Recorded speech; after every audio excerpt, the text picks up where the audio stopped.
Hello bachcho, let's read the question.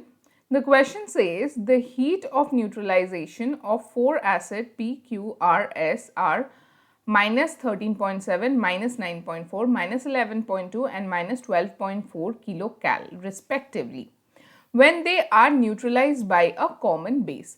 The acidic character obeys the order.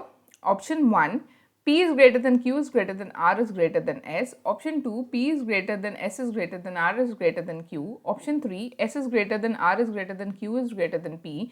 And option 4, S is greater than Q is greater than R is greater than P. So, इस question को solve करने के लिए जो concept हम use करेंगे वो है एंथैल्पी. अब enthalpy of reaction. So enthalpy of reaction होता क्या है? अगर हमारे पास एक रिएक्शन है, for example A plus B reacts to give me C plus D. अब इस पूरे रिएक्शन में अगर ये रिएक्शन एक्सोथर्मिक है तो कितना हीट इवॉल्व हुआ, अगर एंडोथर्मिक है तो कितना हीट एब्जॉर्ब हुआ. वो जो हीट है, वो जो एनर्जी है, उसे कहा जाता है enthalpy of reaction. Enthalpy of reaction denote किया जाता है डेल्टा H सबस्क्रिप्ट रिएक्शन, जिसको हम फाइंड आउट कर सकते हैं by finding out the difference of enthalpy of products minus enthalpy of reactants. So इस तरीके से हम एंथैल्पी ऑफ रिएक्शन जो है वो फाइंड आउट कर सकते हैं. अब अगर ये जो रिएक्शन है ये एक न्यूट्रलाइजेशन रिएक्शन है, अगर ये रिएक्शन जो है ये न्यूट्रलाइजेशन रिएक्शन है तो इस रिएक्शन का जो हीट है या इस रिएक्शन का एंथैल्पी ऑफ रिएक्शन है उसको हम बोलेंगे एंथैल्पी ऑफ न्यूट्रलाइजेशन. और ZATION भी हो सकता है, SATION भी हो सकता है, दोनों पॉसिबल हैं. So the enthalpy of reaction of a neutralization reaction is known as enthalpy of neutralisation.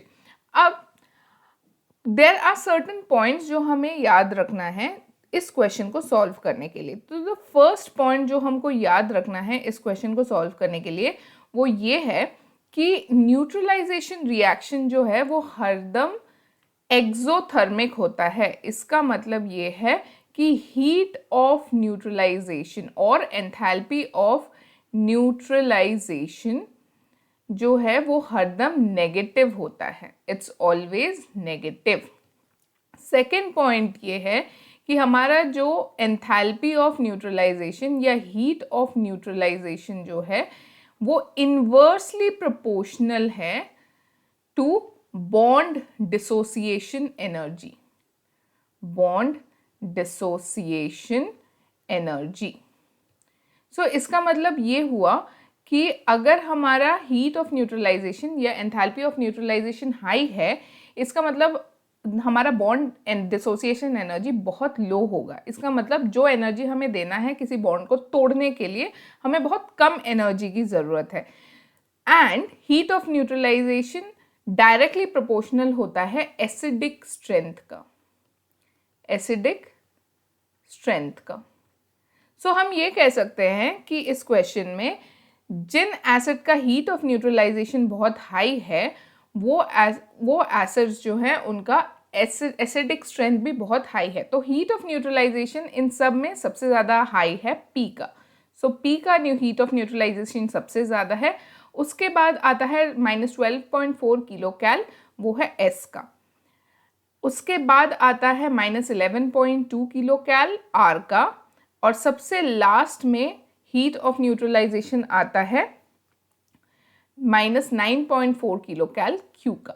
सो ये है ट्रेंड हीट ऑफ न्यूट्रलाइजेशन का. क्योंकि heat of neutralization directly proportional है एसिडिक स्ट्रेंथ का, तो ये सेम ट्रेंड जो है ये एसिडिक स्ट्रेंथ का भी होगा.